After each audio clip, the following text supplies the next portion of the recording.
Hola a todos, bienvenidos a una nueva sección de Hablemos con propósito. Hoy estamos aquí con Leandro Flores.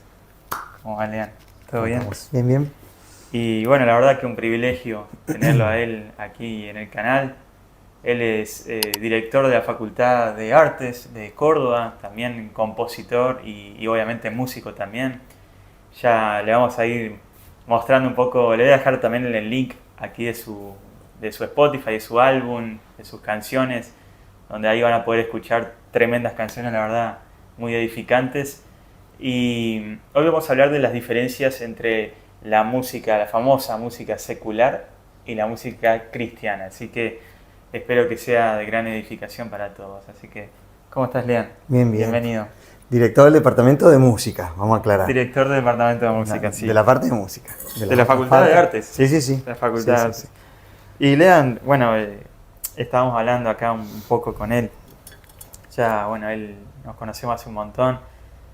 Y siempre sé un poco los inicios, pero bueno, para ustedes quiero que le cuentes a la gente cómo fue que empezaste a estudiar música, Bueno. tu proceso y esa historia del detrás de ese famoso superhéroe, ¿no? Bueno, yo desde chiquito me gustaba la música muchísimo y al nacer acá en una ciudad en General Pico, donde estamos ahora, una ciudad tranquila, chiquita, más chiquita de lo que es ahora. Bueno, pido disculpas de la voz que ando medio ahí, clima No hay frío, problema. calor, el verano. Y empecé con la música desde muy chiquito, me atraía y me atrapaba la música más que cualquier cosa. Hay una frase de la película de August Rush, no sé si alguno la vio, que le preguntan, ¿te gusta la música más que la comida? Dice. Y bueno, yo estaba más o menos así. Mirá. Me gustaba mucho más. Y Siempre ¿qué instrumento en particular te empezó? Y bueno, lo que pasa es que a mí me gustaba todo lo que tenga que ver con música, cualquier cosa. Si yo estaba haciendo percusión, veía a alguien que tocaba la guitarra y cantaba y yo me frenaba, íbamos a jugar a la pelota con los chicos, yo iba con la pelota y me quedaba mirándolo como estaba cantando y los chicos, vamos a jugar, y como no le hacía caso, me sacaban la pelota del brazo y bueno, después vendrá, qué sé yo, y se iban con la pelota. Mira. Porque como chico de barrio y todo, siempre jugábamos la pelota y un montón de cosas, andar en bicicleta. Y cuando era muy chico, vi una miniserie que no entendía bien cómo era, yo tenía creo que 8 años, y era la vida, en la televisión pasaba una miniserie de la vida de Johann Strauss, el de los valses, la nubia azul y todo. Y del hermano también, un poco los Strauss, eran todos músicos. Sí. Y yo no entendía bien si había terminado, se seguía al día siguiente, entonces le pregunté a mi mamá me dice, no, sigue, es una miniserie, me explicó.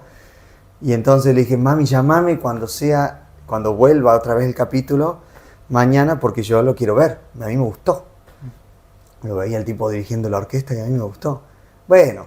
Pero mi mamá pensó que no iba a querer venir, yo estaba jugando afuera, qué sé yo. Y me dice, Leandro, ya empieza la serie ahora. Y los dejé a todos mis amigos, no, me voy, ¿qué va a hacer? No, porque hay una cosa que quiero ver, que está buenísima. Y le dije a mi mamá, ¿cómo se llama eso que hace el tipo cuando mueve ahí con las manos? Y me dice, director de orquesta, eso. Le dije yo, eso quiero hacer cuando sea grande. Mira. Eso. Y después al final empecé, cuando terminé el secundario, mis compañeros no podían, no entendían por qué yo iba a estudiar música, porque yo tenía muy buenas notas y pensaban que yo iba a estudiar abogacía, ciencias políticas, medicina, algo. No, música, les dije. Había convencido a mis padres porque quería estudiar algo así relacionado con la orquesta. Entonces, y bueno, fui a Córdoba. En Córdoba no estaba dirección orquestal, estaba composición. Y era lo mismo, es como que el que compone para la orquesta y el otro el que la dirige. O sea, los dos tienen la cabeza con la orquesta. Entonces eso es lo que estudié yo, composición. Después me saqué las ganas de estudiar dirección con el director de orquesta muy bueno que tiene actualmente el Teatro San Martín de Córdoba, un director colombiano que estudió en Rusia, excelente. Tenía clases particulares con él, tengo muy buena relación con él. Estudié 2 años y medio, tampoco, ¿no? Y ahí incursioné en algunas de esas cosas, pero ya empecé a ver que era difícil porque si no tenía una orquesta donde volcar todo lo que yo estudiaba, me faltaba como esa parte, ¿no? Esa pata.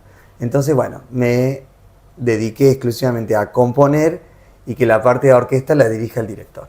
Entonces, en la facultad estudié ahí, bueno, después ahí conocí a mi esposa, también era estudiante de la facultad, nos casamos, empecé a incursionar en la música, armé algún ensamble cristiano, hicimos algunas cosas con algunos amigos, conocí gente también, y teníamos un profesor en la facultad, un colega que nos llevamos muy bien, que él dirige coros y orquesta y todo eso, y ha dirigido algunas obritas que yo he compuesto para la orquesta municipal, por ejemplo, de cuerdas. Después en la orquesta de la universidad también tocó alguna obra mía, algún coro de Córdoba. ¿Y ahí ya cuando te volviste como profesor de la facultad o todavía no, ya no Sí, más o menos, fue como a la par. Yo empezaba a componer algunas obras y tenía algún contacto, pero sí, cuando empezaron a tocarme obras, fue cuando al tiempito yo había un cargo vacante de una materia, que es la que soy profesor hoy, el profesor adjunto, que es de audio perceptiva, que es todo el entrenamiento del oído. Claro. Y lo que viene fantástico por esa materia es haber hecho de todo, de todo. Manejar de la música, de todo lo que sea, clásico, popular, de todo un poco. Y yo tenía un poco de todo. Porque bueno, en todo este tiempo de años yo fui aprendiendo a tocar la batería, el bajo, la guitarra, el piano, todo. Iba aprendiendo así. Si había algún instrumentito. Te gustaba siempre. Claro, entonces iba manoteando y quise meterme en algunos otros instrumentos, pero había que dedicarle más tiempo. Entonces fue muy poquito lo que hice. Toqué un poquitito de violín. Qué sé yo, me prestaban un corno una vez, entonces, pero todos los populares, los que son de una banda tradicional, sí, los manejo más o menos todo, y entonces ahí entré a esa cátedra y fui profe, y ahí me quedaba con una escuela de música de secundario y terciario que yo daba clase ahí, y la materia de la facultad, y después en la época me propusieron, porque en la facultad es más que dar clases, en el sentido tenés que también hay proyectos de investigación, tenés actividades de extensión.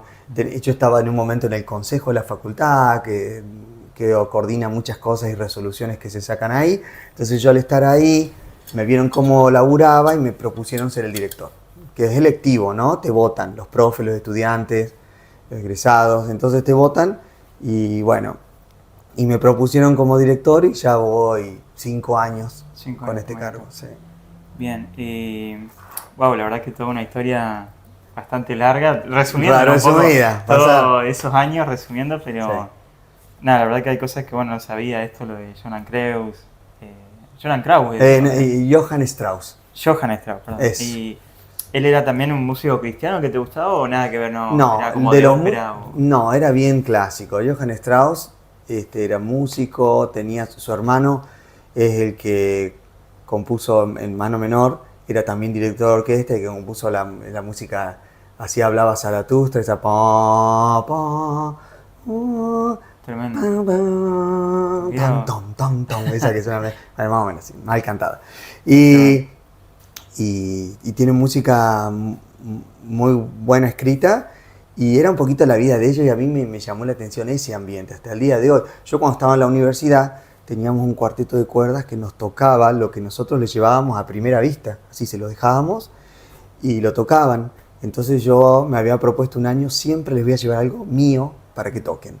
Entonces ahí aprendí muy bien a escribir para cuerdas, por ejemplo, sin saber tocarlas. ¿Cómo haces para escribir la música de un instrumento que ni tenés idea cómo se toca? Tremendo. Entonces vas aprendiendo un poquito todo eso. Ya como que te gustaba mucho todo eso. Me gustaba la orquesta, siempre me gustó la orquesta. Pero paralelamente a eso me gustaba el rock. Entonces tenía esos polos. Y activo, haciendo música era en la iglesia, todo el tiempo. Desde chiquito... Y eso te quería preguntar. Bien. ¿Cuándo fue que investigaste mucho más la diferencia entre la música cristiana y la música secular? ¿Qué es la música secular? Porque algunos medios que dicen música secular, capaz el que no entiende. Claro. ¿Qué sería eso? Bueno, yo cuando empecé muy de chiquito a tocar con mi papá, que era el encargado de los músicos, entonces yo estaba siempre ahí acompañando con la pandereta, con algo de percusión, empecé a mirar la batería, entonces iba mirando cómo tocaba el baterista y fui, sin tener un profe concreto, se iba mirando, entonces me metí en el instrumento y empecé, acá en General Pico me conocían como baterista. Me llamaban de otras iglesias, me invitaban y tocaban en las iglesias. Después cuando fui a Córdoba, ahí empecé a dirigir la alabanza ahí ya más en Córdoba, entonces cuando venía acá también dirigía, era toda una cadena, iba y venía Sí, en el sí, sí. verano y así. Y estando en la iglesia es cuando empiezo a escuchar la palabra esta de música secular. Y no entendía bien qué era. Y ahí me explicaron algunos, bueno, como sería como música comercial, como algo que me quiso explicar así. Cuando en realidad la música secular, o sea, tiene que ver con la música que no está dedicada a Dios, digamos, que es todo lo demás, digamos. Antiguamente se definía de otra manera, que lo habíamos conversado hace poco, que es cuando yo entré a la universidad y estudié los orígenes de toda la música, puntualmente enfocada en la que estaba escrita, porque la que no estaba escrita es como diciendo, ¿qué hay? Y bueno, se deducen algunas cosas, pero mucho de la que estaba escrita. Nosotros conocemos el pentagrama, que son 5, pero empezó con una línea sola. Claro. Después fueron agregando las más líneas, muchos años fue 4 líneas. Mira. Y en la música ahí no se definía así, se llamaba religiosa y profana, la que no era religiosa. Profana. Profana. Hoy en día decirle profana sería, wow, queda re un fuerte, montón. queda horrible, Lo la estás música tuya. excluyendo. Claro, entonces, y ahí fue cuando se cambió a secular. Y viste que charlábamos, Sí. yo no conozco gente que no es cristiana que le diga música secular. Le dice Música. música. Música. Y van definiendo los Claro. diferentes estilos, más o menos, que encima también con los géneros musicales hay un lío.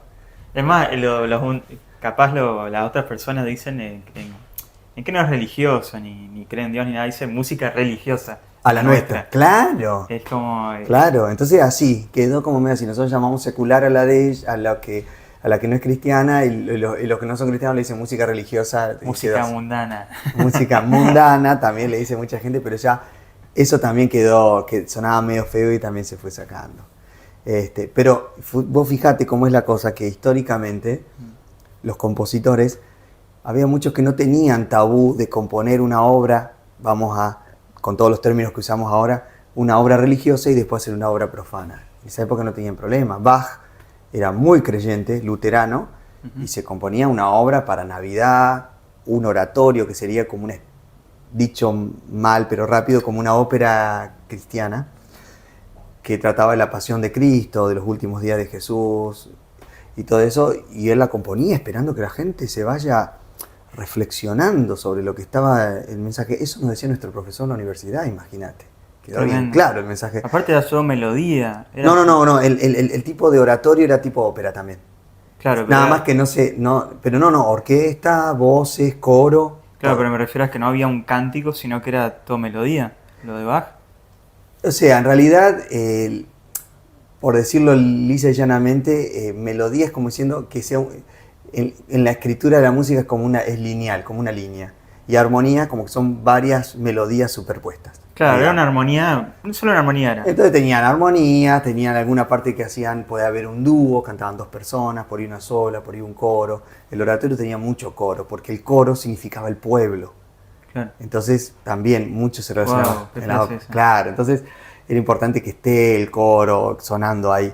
Entonces ese mismo compositor, Bach, le encargaban una obra y decía, quiero un concierto para el duque que va a venir, tal cosa. Bueno, ¿cuánto? Y le pagaba, listo, y lo hacía. No tenía ningún problema. O sea, entonces como que iban y venían con eso. Y esa fue, o sea, bueno, se rumorea también que bueno, muchos se convirtieron por esas armonías de Bach. Como que simplemente por esa armonía, es un rumor, ¿no? Pero bueno. Y mucha gente... Que bueno, se rumorea de eso de Bach. De que él, con su música, traía gente a Cristo. Claro, con esas simplemente armonías. Sí, era muy impactante. La gente se iba como muy conmovida, porque la verdad que con los años incluso demostró que no solo su pensamiento cristiano, sino que era muy buen músico, muy buen compositor. Es uno de los grandes compositores de la historia. Entonces también imagínate, un tipo que compone muy muy bien, que haga unas obras, la verdad que ponía un arte tremendo. ¿Y qué pensás de eso que generaba Bach, por ejemplo, agarrando eso? ¿Qué pensás de esos efectos que puede generar la música cristiana o la música secular? ¿Sabés cómo diferenciar esos efectos? Bien, mira, Bach, por ejemplo, nos contaba un profe de historia que decía, esas notitas que están ahí, que sonaban, estábamos viendo la escena cuando Pedro negó a Jesús y cantó el gallo 3 veces, la tercera vez, y Pedro sale a llorar, baja, había puesto todas unas melodías con los violines, unas notitas, creo que eran staccato, así medio entrecortadas, y nos decía el profesor, representa las lágrimas de Pedro. O sea, imagínate Wow, el mensaje que quería transmitir ahí, las lágrimas de Pedro, cómo iban cayendo, entonces él lo había hecho representado en el instrumento. Alguna persona por ahí diría, yo no me di cuenta que eran las lágrimas o no, pero el efecto que iban logrando, sea directo o indirecto, les llegaba a las personas. Y con el paso de los años, y ahí voy a lo que vos preguntabas, con el paso de los años se empezó a debatir esto de la música ayuda a transmitir un mensaje, pero ¿qué pasa? Hay música que tiene letra, música que no tiene letra. Entonces, ¿cómo es? Entonces había compositores que, por ejemplo, no tenían problema de componer música y que sin letra y que no se sepa bien de qué se trataba, lo que quería decir. Yo quiero hacer un ambiente de alegría y componía una obra alegre, yo quiero hacer un ambiente de tal cosa, con mi música quiero transmitir un poco lo que me pasó en mi vida, lo que me pasó porque viví saliendo de una guerra, por ejemplo, a principios del siglo XX, pero no ponía letra, pero él quería escribir en sonidos, llevar las emociones que tenía. Hasta que en un momento, y era válido, y otros querían hacerlo con letra y perfecto, pero en un momento Wagner, compositor, Richard Wagner, él escribió como un tratado que se llamaba La obra de arte total, y empieza a hablar de algunos criterios que él establecía en sus obras, que a mí me encantó, hasta lo he usado para predicar.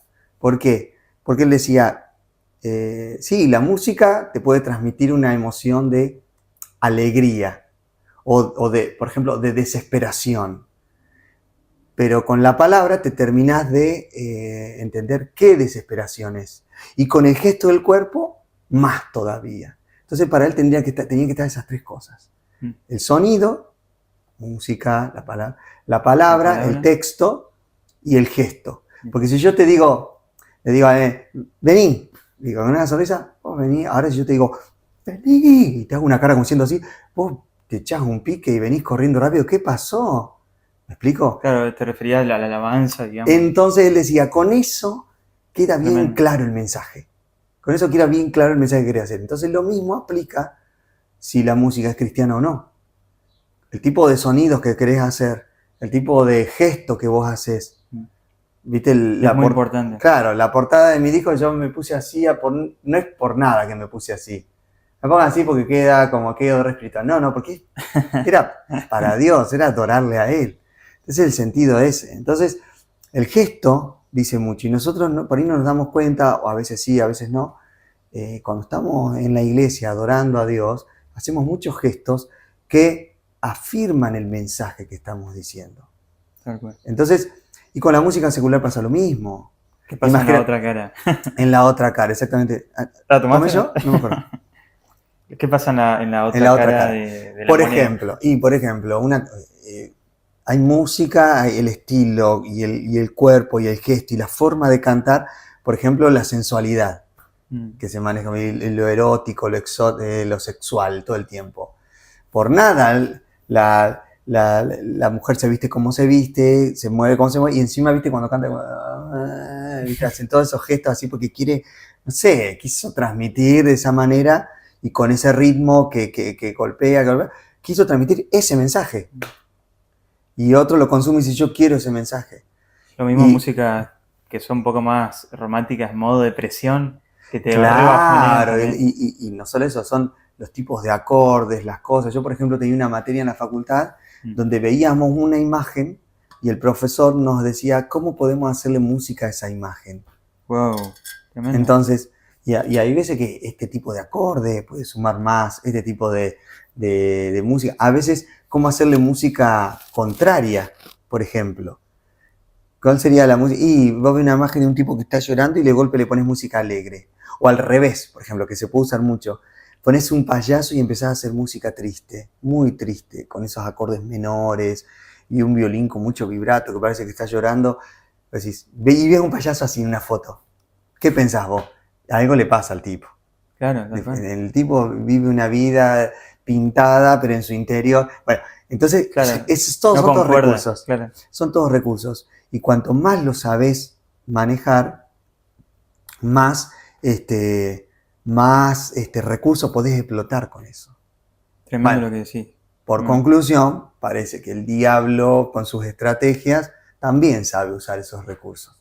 Y también sabe cómo hacer para generar algunas emociones y que la gente le lleguen de alguna manera. Lo hablamos, sí, en otro capítulo de que, bueno, el enemigo, que Satanás era uno de los principales líderes de la alabanza que se manejaba en el cielo, que manejaba todo. Sí, lo hablamos un poco. Y te quería preguntar a vos, que es muy bueno lo que decís, ahora vos que componés, ¿no? Que sos compositor, que también te voy a dejar aquí el link del álbum de Lean, que lo puedes encontrar en Spotify, te voy a dejar su Instagram también, donde puedes escuchar sus canciones. ¿Qué tenés en cuenta a la hora de componer, a la hora de querer transmitir a Dios? Bien. Sí, con respecto a igual lo anterior del diablo, que más que el líder, él era como que la Biblia dice que cuando él fue creado como que sonaron sonidos de trompetas y de instrumentos como de orquesta. Quiere decir que esto te muestra que en el cielo la expresividad musical es real, es palpable. Y cuando yo quise grabar el disco hay una palabra que es la que tenía como clave en lo que quería transmitir, que es la restauración. En lo que más me interesa a mí de los distintos aspectos de los momentos que vivimos como iglesia cuando adoramos a Dios, ¿no es cierto? Sea en la intimidad o como grupo en una congregación. Podemos dar una devoción a Dios, una entrega, una adoración, rendirnos, pero hay una cosa que me gusta mucho, que es esta palabra, restauración, que es, yo he experimentado que cuando lo adoro a Dios, Él no se queda de brazos cruzados. Él, cuando lo adoro, Él de golpe me empieza a inundar de paz, a traer sanidad, fortalecerme, darme fuerza porque estaba recontra cansado. Y no es que sería muy poco genuino que lo haga para que después Él me dé, ¿viste? Sino realmente adorarlo porque por ese enamoramiento que hay con Dios. Por eso Dios siempre hace énfasis en esto del primer amor, el primer amor. ¿Te acordás cuando te enamoraste por primera vez? Te enamoraste y decís lo que yo sentía, yo no me lo puedo olvidar. Yo me acuerdo cuando tenía 13 años y me empecé a enamorar de Dios, estando solo en mi casa adorándole. ¿Viste? Y entonces, y por supuesto fui sacando también recursos, los compositores, no es que todo tiene que ser original y no sé, y vemos de golpe sopló una brisa, entonces quiere decir, no, vas sacando recursos. Yo escuchaba mucho artistas cristianos que me hacían muy bien. Yo capaz que adoraba en mi pieza escuchando un tema de Petra, que es un grupo de rock cristiano, que ya son todos muy grandes, son abuelos ya, pero siguen tocando hasta el día de hoy. Y claro, y vi una canción que estaba en inglés, pero ellos ponían un versículo, por ejemplo, en la canción, y yo leía el versículo, escuchaba la canción y me ponía a adorar a Dios y me hacía, era increíble, yo disfrutaba, tenía una reunión fantástica ahí.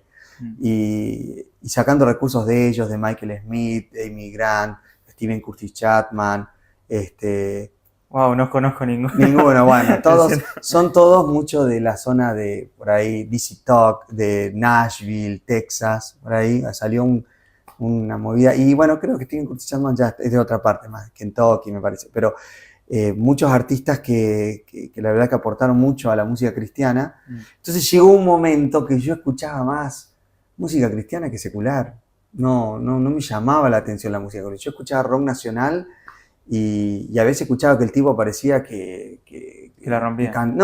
Que cantaba un rock nacional y parecía que estaba re drogado cuando cantaba. Entonces a mí no me llegaba ningún mensaje de ahí. Son muy pocas las cosas. Después de más grande conocí, por ejemplo, canciones del viejo Charly García, cuando empezaba, que un talento increíble, y ahí le agarré gusto, che, qué bien que está hecho esto, qué bárbaro. Pero yo, cuando era adolescente o tenía 17 años, más joven, un poquito más grande, yo me nutría mucho más eso, porque sabía que me gustaba más el mensaje y la calidad musical era increíble. Marcos Vidal, como hablábamos, Marcos Vidal, egresado del conservatorio, lo iban a nombrar director del Conservatorio de Madrid y él dijo no, porque lo iban a nombrar pastor. Y no, yo tengo un llamado, quiero ser pastor. para que te nombren director del conservatorio, o sea, te quiere decir que se había graduado con honores, o por él ya estaba, no sé si estaba dando clase o no, pero maneja una música, una riqueza poética también, y él, no, prefirió con eso. Entonces, tenemos hasta el día de hoy en día aún más música cristiana de mucha calidad. Y eso vos, ¿qué pensás de ese tipo de música cristiana que se puede hacer en formato reggaetón, en formato trap? ¿Se puede alabar de igual manera a Dios así? Sí, yo creo que sí. Porque en realidad, nosotros como seres humanos, incluso los cristianos, tuvimos que ser reeducados en muchos conceptos. Conceptos que eran imposiciones nuestras. Parecíamos que los cristianos en algún momento habíamos llegado a caer como a los fariseos. Porque nadie te decía, en la Biblia no te decía en ningún lado que no podías tener el pelo largo, sin embargo lo tenía, estaba mal. Yo tenía 17 años y tenía el pelo largo hasta por acá, y siempre tenía gente en la iglesia que le costaba. Y vos decís, ¿y dónde dice? Pero Pablo dijo, no, Pablo estaba diciendo un ejemplo, no decía que estaba mal, viste que yo... Y en las películas hacían a Jesús con el pelo largo, no había problema. Entonces teníamos muchas reglas nuestras y lo mismo pasaba con la música. Yo estaba tocando en un evento, en un retiro para todos jóvenes, gente joven, y el predicador le costaba que haya tanta batería, guitarra, bajo, quería que una guitarrita. Bueno, la batería simbolizaba ese modo rock. No, es rock, esto ya... Y entonces, cuando en realidad hay un problema que ahí estamos desenfocándonos. Las leyes físicas del sonido, de la acústica, todo eso, no la inventó el diablo, la inventó Dios. Que una guitarra vos puedas ingresarle más volumen, distorsionando el sonido, es una ley física. O sea, Dios permitió que la batería, que vos tenses un parche de cuero y suene y rebote y vibre y haga un sonido. Y no, pero eso es el diablo. ¿Por qué? Porque fíjate la tribu esa que le dedican, entran en trance y le pegan al parche. Pero hay una ley, claro, es la intención de ellos, pero hay una ley física que si vos tirás un parche y lo ponés en una caja, pegás y suena. Nosotros en la facultad, en una época, hacíamos instrumentos caseros con mis compañeros en primer año. Y un compañero mío agarró ¿viste las piñatas? Sí. Estaba rota y la tensó y la puso en un tarro de un balde de 20 litros y le pegaba con una manguera y estábamos diciendo, mira cómo sonaba, hacía unos efectos. Mirá. Hay un grupo de percusionistas muy famosos en el mundo que se llaman los Stomp. Son todos percusionistas y se dedican a hacer percusión con cosas cotidianas, caseras, con pelota de básquet, con tachos de basura, palos. Recorren el mundo porque hay leyes físicas que se cumplen ahí. Entonces vos no podés decir que un tipo empezó a probar y de ahí un redoblante, y del redoblante, el tambor, redoblante, bombo, más grande, más chico. Hay una ley física, cuando el instrumento es más grande, suena más grave, cuando el instrumento es más chiquito, suena más agudo. Y entonces vos decís, no, pero mirá el guitarrista cómo se fue ahí agudo, tocó uno, eso es satánico. ¿Qué es satánico? Se fue más agudo y sonó así. Entonces hoy en día ya se rompieron un poco esos tabús. Pero lo mismo pasa con la combinación de los sonidos del reggaetón. Y lo que pasa es que, claro, habrá tanta música con un mensaje o con un determinado mensaje, que entonces cualquiera que haga ese mismo ritmo es una combinación de ritmos, cuando en realidad en el origen vino mezclado con la música latina y el reggae, por eso también reggaetón, y con el reggae, qué sé yo. Y entonces, y son estilos de música. Y le pasa una realidad. Una persona que vive en un pueblo y hace música latinoamericana y acepta a Cristo y quiere, la siente como propia a esa música y quiere cantarle a Dios con ese estilo de música. No, vos tenés que hacer con este estilo. Cuando en realidad, si entras a fondo, ese estilo de música salió también de un estilo de unas personas que no eran cristianas. Entonces yo cuando estudié música, por ejemplo, me decían cosas como, mira, Lutero, cuando hizo la Reforma Protestante, él también hizo unos arreglos de obras musicales. ¿Sabes qué hacía? Agarraba una melodía popular que se sabía toda la gente y le cambiaba la letra y le ponía un versículo de la Biblia. Entonces hacía canciones con melodías que eran populares. Eran del pueblo. Y en la Biblia pasa lo mismo. Vos entras a los salmos, viste que a nosotros nos gusta la versión, traducción en lenguaje actual. Exactamente. Vos entras y algunos salmos de David dice, este salmo que se cante con la melodía cuando se exprimen las uvas. Era una melodía que ya se conocía. O sea, David, o el salmista, componía ya con la letra que le estaba cantando a Dios, con la misma melodía, que no tenemos idea cuál es, la misma melodía que usaban para exprimir las uvas, que antes a saber qué cantaban, disfrutar la vida, qué sé yo. Y usaban la misma melodía. Entonces, vos decís, ¿cómo? Combinaron unos sonidos para una cosa y se usó la misma música para otra. Entonces está todo... No, porque la cuestión es, son combinaciones de sonido. Entonces la intención del mensaje es lo que hay que destacar y descubrir para ver si me va a hacer bien o me va a hacer mal. Qué tremendo. Tremendo lo que decís. Y muy importante también destaco esto que decís, que todo eso lo inventó Dios. Todo. Las leyes físicas de la música. No hay percusión o sonido que haya inventado Satanás. Exacto. Como el tono de reggaetón, trap, todo eso no es invento de Satanás. No. No hay distorsión de Satanás, sino que son leyes físicas, como decís, que Dios ha inventado. Y muy bueno lo que decís. Y quería agarrar un poco esto. ¿Has experimentado también algún tipo de experiencia en vos o en alguien externo, que no hace falta que digas el nombre, pero tanto como música cristiana o secular, algo que vos hayas dicho, wow, este tipo de escuchar tanta música secular le pasó esto, ¿viste? Sí. Yo, por ejemplo, por eso, yo cuando era adolescente había decidido que música de rock iba a escuchar solamente, yo había decidido que iba a escuchar solamente cristiana, porque veía que las letras que tenían, a mí, digamos, el rock, incluso medio pesado, sí, digo, a mí si hay un rock pesado me parece, no, qué desastre, eso es ruido, no. Ah, sí, a mí me gusta el rock también. Claro, pero digamos, a mí hay ciertas cosas de rock y cuando es bien pesadito me gusta. Está bueno. Y gracias a Dios que hay bandas cristianas que hacen eso, porque le permiten también a cualquier chico que está, o chica que está descubriendo sus gustos musicales, que pueda elegir y decir, mirá, escuchá de esta banda, hasta ha habido bandas cristianas de rock con un nivel de calidad tan bueno que competían musicalmente con las originales. con otras bandas. Tocaban, por ejemplo, hay un grupo que se llamaba, que siguen tocando hasta el día de hoy, Striper, y tocaban en lugares que no eran cristianos a propósito, ellos querían llegar a esos lugares. Y entonces, ¿cuál es la diferencia? Que la música esta de rock que no es cristiana, hay unos trasfondos musicales de verdad que muy depres, la antítesis. Por más que el sonido sea el mismo, el mensaje es la antítesis. Es día y noche con la música cristiana. Las cristianos todo el tiempo te van, en estilo de rock, te van dejando como una luz de esperanza. Si te sentís mal. La otra no hay luz de esperanza. Al contrario, rebelate contra el sistema cuando en realidad es como un círculo así cíclico, algo cíclico que seguía estando. No, y que seguía estando lo mismo. Entonces yo veía personas que les gustaba rock, y escuchaban rock y que no era cristiano, y vos le veías que estaban sentados muy serios, así, con una cara deprimente. Estaban muy serios. Así, y no hablaban casi. Y mientras sí, ese tipo de música me gusta a mí, fulanito, ¿qué decís? Claro.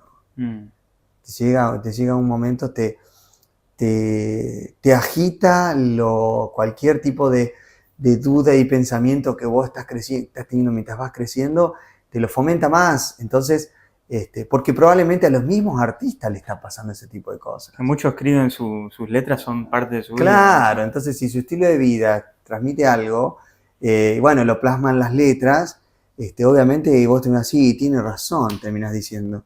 Si a mí me pasa lo mismo, no hay salida. Entonces, es muy delicado, por eso a mí me gusta. Yo en realidad no soy mucho de escuchar, ponerme a escuchar radio y que vaya sonando y que venga la música que venga. Porque me gusta elegir la música. Sí, como toda música. Claro, me gusta elegirla. Esta, sí. Sea cristiana o no sea cristiana, pero me gusta elegirla. Entonces, porque en la sociedad, la gente que no es cristiana, es como que tienen, por eso, tienen vendados los ojos, no saben qué está bien y qué está mal. No saben. Saben un poco por la conciencia, porque Dios a todos nos puso la conciencia. Entonces con eso nos avisa. No sos cristiano, pero tenés conciencia, no sé qué pasa, que esto me hace sentir mal, está mal. No lo puedo explicar. Pero hay muchas personas, como dice la Biblia, que tienen la conciencia cauterizada. No sabe si está bien, si está mal. Dice, ¿cómo puede ser que están poniéndole esta canción y la escuchan con el hijito que tiene 3 años, que tiene una letra repornográfica, y la escuchan y el hijito la canta y todo? Vos decís, ¿cómo puede ser? Hay muchas canciones que directamente es pornografía auditiva lo que tienen. Y no tienen conciencia de esa cosa, pero para que estás escuchándola con tu hijito de última. Mirá qué va a poder, en qué le estás educando, qué está entendiendo de todo eso. No entiende nada y lo repite y le agarra curiosidad y le pegás una aceleración en su vida sexual que ni siquiera te lo habías planteado, pero ¿no te das cuenta? No me cuentes, la pongo, me gusta, y todo lo que estén a mi alrededor, que la escuchen. Entonces, la música que no es cristiana, podés encontrar una música con una calidad y con unos principios tan lindos que por eso, che, pero parece cristiana esta canción. No, la escribió uno que se la escribió a su esposa, qué linda. Y el mismo autor hace una letra que dice, no, qué desastre esta canción. Claro, no sé, vamos como venimos y no sé cómo llegamos hasta ahí. Y yo he escuchado un artista que tiene una canción, qué letra, qué poema, y después otra canción que tiene una letra un poco sexual y zafada, o incluso con unos principios morales que por ahí pueden decir que te pueden hacer mucho ruido. Es como que no hay filtro. Entonces uno tiene que hacer el filtro porque uno sí está con el Espíritu Santo que me va guiando a toda verdad. Bueno, a decir, che, esta no me suma. Este tipo de canción no me suma. Y bueno, viste que ahora es mucho autotune, todo, viste que... el estilo de canciones. El estilo de canciones. ¿Sentí que eso, la tecnología en sí ha afectado mucho la música? O... Mira, en octubre, si no me equivoco, hicimos el congreso de audio perceptiva en la Universidad Internacional. Sí. Incluso teníamos una profesora de España, había una profe que en videoconferencia de Estados Unidos también, que está viviendo en Estados Unidos. Y antes del congreso me invitaron a un programa de radio de la universidad, de la UTN, sí. Y el tema era el autotune. Querían que hablemos un poquito de eso. Y que una artista que empezó a hacerlo, a lanzarlo mucho más, fue Cher, la cantante, esta que tiene hace muchos años. Sí. Ella empezó a meterlo en ese tema, pegó, arrasó con todo, y ella lo empezó a meter como efectos robóticos, le daba. Pero en realidad era el autotune que le corregía algunas notas, se las acomodaba y hacía un efecto. Y empezaron a usarlo muchos artistas porque es como que hoy en día hay 2 tipos de autotune. El autotune que vos querés que se note que está usado y el autotune que vos querés hacer pinceladas y que ni se note. Yo en el disco que grabé usamos autotune, por ejemplo, y ni se nota.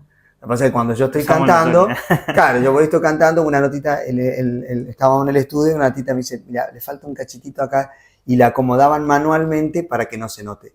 Pero hay mucha música hoy en día que le dice, no, que todo lo que vos cantaste así sea rapeado, vos rapealo o entonalo más o menos. Yo te mejor todo. Todo se va a ubicar en la escala de do mayor, por ejemplo, en todas notas de ahí. Mira. Entonces tu voz te la aproxima hacia esa altura y le deja un efecto medio robótico, ese así. ¿Qué sé yo? Fue un recurso tecnológico. Ayuda a la afinación y a veces directamente llega un momento que la rompe tanto la afinación que se nota ese efecto medio robótico. Pero terminó siendo un recurso. No es que me quita la calidad de la música o que la mejora. Es un recurso más. Es como la guitarra eléctrica, una distorsión. Un efecto en la guitarra, bueno, este es un efecto en la voz. Es eso nada más. Tremendo. Y nada, aprendo mucho de vos en la música y bueno, cada vez que por ahí escucho tus canciones a la mañana también me llegan un montón. Gracias. Y nada, voy a dejar, como digo, acá en la descripción el Spotify del tío también para que lo puedan ver. Y yo te quería preguntar, que lo tenía acá anotado. Ahí tenés que aclarar porque dijiste tío. Sí. Lo que pasa es que vos estás casado con mi sobrina. Claro, estoy casado con una sobrina. En realidad no es tío. Yo le digo tío. No hay problema, pero digamos, la gente dice, ¿por qué de golpe le dijo tío? Claro. Viste, eso no estaba en el guión. Pero, Fuera de programa ahora, no, sí, o dentro del programa. te quería preguntar, Sí, ¿cuáles son tus límites con la bien, música? ¿Hasta dónde bien, vos decís, hasta acá llegué? bien. Acá vuelvo a la música cristiana. O sea, salgo un poco de la secular y vuelvo. Porque viste que Ah, ¿mis algunos, límites escuchando o mis límites haciendo? claro, viste que algunos dicen, ah, bueno, escuché toda la semana música cristiana, che, voy a escucharme un Coldplay, viste, que nada que Sí. ver. ¿Y cuándo vos decís, hasta acá llegué, vuelvo?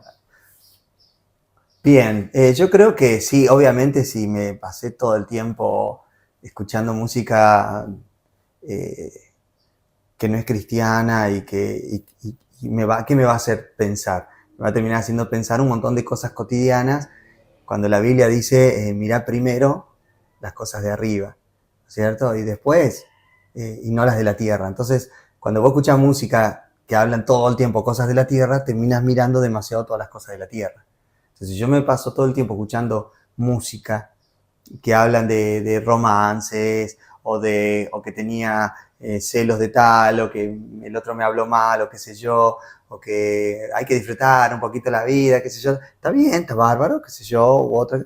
Voy a estar todo el tiempo pensando en eso Mm, y le voy a dar un poquito de prioridad a eso. tal cual. Entonces, si yo me paso todo el tiempo escuchando eso, me voy a quedar pensando en eso. Entonces, si en algún Tal cual. momento digo, no, Leandro, a ver, necesitas mirar, acordate que primero hay que mirar las cosas de arriba. Tal cual. Por Es como que eso, sentí un alejamiento de las cosas. claro, no te vas dando cuenta. Mm, Pero ¿qué es lo más importante? O sea, pasa la vida, hoy fuiste, hiciste un montón de trámites. Pará, ¿qué es lo más importante, Leandro? mm. Ah, bueno. Entonces por ahí alguna canción cristiana te puede ir llevando De también, nuevo, como de de regreso. nuevo, a qué es lo más importante. Mm, Parate, qué quédate bueno. tranquilo, qué es lo más importante. Entonces, por eso yo obviamente recomiendo que pase, que no pase mucho Mucho de tiempo. ponerte música cristiana, para que te vaya llevando consciente o inconscientemente, che, acordate que es lo más importante, ¿no? Está Dios, estamos ahí con Él, Qué tremendo. no lo descuides, yo creo que pasa por ahí. Qué tremendo. Pero no podemos decirle 2 días, no, otros, y el resto de los días sí, música secular. No hay, uno se da Uno se cuenta. da cuenta, sí. Uno se da Me ha cuenta. pasado también que Claro. de vez en cuando escucho 2 días seguido otro tipo de música y nada, como que de la nada me empiezo a enojar más, ¿viste? Como de... Estás Increíble, pensando mucho en las cosas de la tierra. claro, increíble cómo influye la música ¿No? en el espíritu, ¿ves? Es increíble. ¿Y qué No porque esté mal enojarte, sino porque quizás le das prioridad con tu enojo a algunas cosas que vos decís, al dar pará. lugar? Claro. Claro, pará que si te enojas, pará, pero recordá que es lo más importante. Y ahí ya te enojas distinto. Mm. Che, lo hablas de otra manera con la otra persona. Sí, tal Cuando vos cual. estás enfocado más arriba. Es increíble, por ahí es difícil explicarlo y darlo a entender acá, pero uno que capaz que está viendo, lo identifica y se da cuenta, ¿no? De qué estamos hablando. Y por último te quería preguntar, Sí.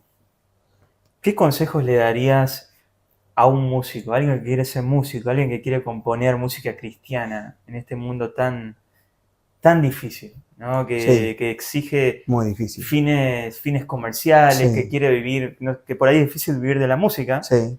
¿Qué le recomendarías a ese tipo de cosas? Yo lo que le recomendaría, primero que sea lo que quiera hacer, el tipo de música que quiera hacer o lo que quiera hacer con la música, tocar, cantar, lo que quiera, que por ningún concepto se aleje de tener su momento de intimidad con Dios. Porque ese va a ser su norte, siempre. También. Y después, que haga lo que quiera, que no espere a, no, yo voy a componer una canción porque si no, voy a esperar a componerla cuando ya realmente tenga, componerla. Hacer un montón de canciones, componer, cantar un montón de canciones, si es lo que te gusta, es cantar canciones, tocar mucho el instrumento que te gusta, metele, porque todo eso viene un aprendizaje. Mm. Por ejemplo, yo tampoco es que esperé a tener el disco para ver un efecto inmediato en mis canciones. Yo cuando empecé a componer canciones, las llevé a la iglesia, donde me reunía, donde me estaba congregando, y no le dije, salvo los músicos, que ahí teníamos como un acuerdo, sabían que era mía, pues yo se la llevaba, la empezamos a meter como una canción más, sin decirle nada a la gente. Y la gente obviamente se la aprendió y veíamos que iba funcionando y yo iba viendo que funcionaba y la gente no sabían que era mía la canción. Yo no le decía nada. No decía nada. Entonces después se enteraban con el tiempo que era mía la canción y después pasaba el efecto inverso. Venían y me decían una canción de Hilson, che, ¿esta es tuya? Le digo, no. Le digo, no, le digo, ya viene. Claro, y me atribuían alguna canción recontra conocida y pensaban que era mía. No sabían. Y me gustó ese modelo y yo lo empecé a hacer y lo hago hasta el día de hoy. Meto una canción que hago nueva, le digo a los chicos, meto, y la largo en la iglesia.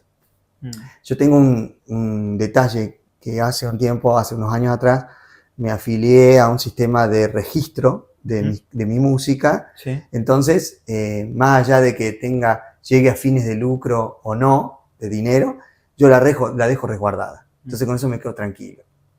Incluso porque le pasó a un tío de mi esposa que hizo una canción que recorrió un montón Argentina, pero él nunca la había registrado esa canción. Entonces hoy dice autor anónimo y es él.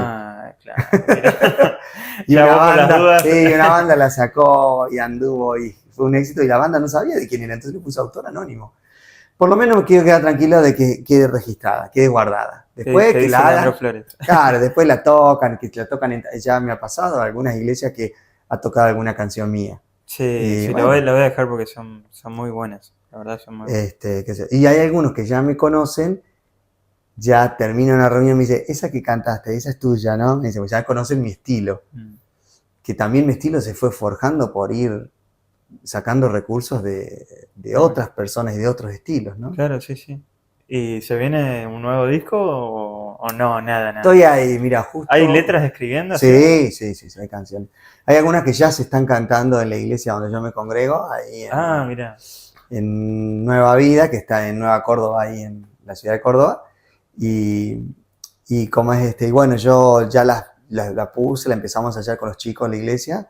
Mira. Y ya la cantamos, la estamos cantando. Hay una que se llama Espíritu Santo, guíame. Tremendo. Y habla de todas las cosas, todos esos beneficios que tenemos que están escritos en la Biblia sobre el Espíritu Santo. Que nos guía toda la letra de la canción.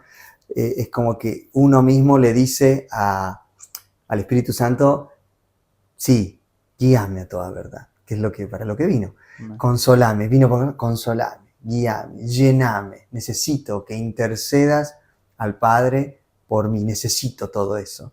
Es como que está dicho, lo estoy parafraseando, ¿no? Pero está diciendo, esa canción es como diciendo, sí, todo eso que está escrito, que vos hacés, yo quiero eso.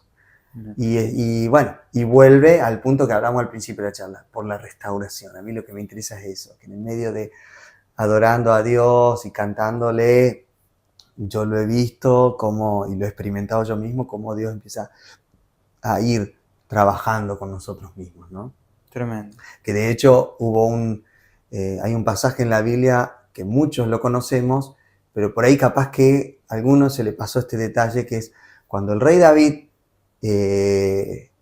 pecó con Betsabé y Dios lo castiga, le dice, mira, tu hijo, el que va a tener Betsabé, va a morir por tu pecado, va a fallecer. Entonces él se aparta y se pone a orar para pedirle a Dios, porque Dios es bueno, y por ahí cambia de opinión. Entonces le voy a pedir que no lo mate, que no muera ese niño, que no muera por mi error, por mi vida, que viva. Y entonces, que no muera. Y él ora, pero vienen y le vienen a avisar, mirá, el bebé murió. Estaban asustados, no sabían cómo iba a reaccionar David, ¿no? Acá se reenoja, porque imagínate cómo estaba. ¿Sí? Y él, bueno, se levanta, se baña, se asea, se limpia y va a adorar a Dios. ¿Cierto? Él, aunque incluso cuando pasen las cosas que no entendemos por qué pasan, pero yo voy a adorar a Dios. Él es mi Dios. Entonces esa entrega que tenía David la plasma en su adoración. Que no necesariamente quiere decir, ya es otro capítulo aparte, adoración sinónimo de música, ¿no? Claro, no necesariamente. Sí. La música es un elemento que ayuda a esa adoración. Como que un canal re lindo y que a Dios le gusta también para recibir esa adoración nuestra a través de la música. Pero es una herramienta, tiene que ver con lo que hablamos al principio, el mensaje, cómo se transmite el mensaje. Entonces, adorarle a Dios en todo eso. Así que bueno, ahí estoy haciendo algunas canciones, estoy viendo si estoy pensando en grabar de vuelta, estoy armando algo ahí, pero bueno, tengo que cocinarlo bien porque me gustaría ver si ya lo próximo que grabe, me gustaría por lo menos si ya vendría acompañado también de video, ¿viste? Como que hoy en día todo necesita video. Lo Así dejamos que, ahí, no lo spoilees. así que por eso, voy a ver. Lo dejamos ahí. Voy a ver. Bueno, tío, Lean, perdón. Ya le digo tío. Ya está. Ya estamos tan en intimidad acá que ya le digo tío. Ya está aclarado. Nada, la verdad que he aprendido un montón de lo que es la música hoy, las diferencias también. Te agradezco por compartir y nada, espero que la hayas pasado bien y nada. Bárbaro. ¿Hay algo que te gustaría haber dicho? No, me encantó las preguntas, me encantó el momento, disfrutarlo. Y bueno, lo que más quiero que se recalque es esto. Sea lo que sea que querramos hacer, que busquemos, que no dejemos de buscar un momento en intimidad con Dios, como enseñó Jesús. Cerrar la puerta de la pieza y en lo secreto buscar. Y Dios, que sabe lo que es, lo que vos buscas a Él en lo secreto, Él lo va a recompensar en público. Y eso es lo más importante y eso nos ayuda a que siempre Dios nos vaya guiando y tener el norte bien claro hacia dónde ir. Es Gracias, Lean. Vale. Gracias, yo, bueno, repito, voy a dejar de nuevo acá el Instagram de Lean y también, obviamente, su trabajo, su música. Voy a dejar también el Instagram de Háblame Dios. Y nada, espero que te haya gustado esta sección, que hayas aprendido mucho. Y nada, nos vemos la próxima. Te mando un saludo.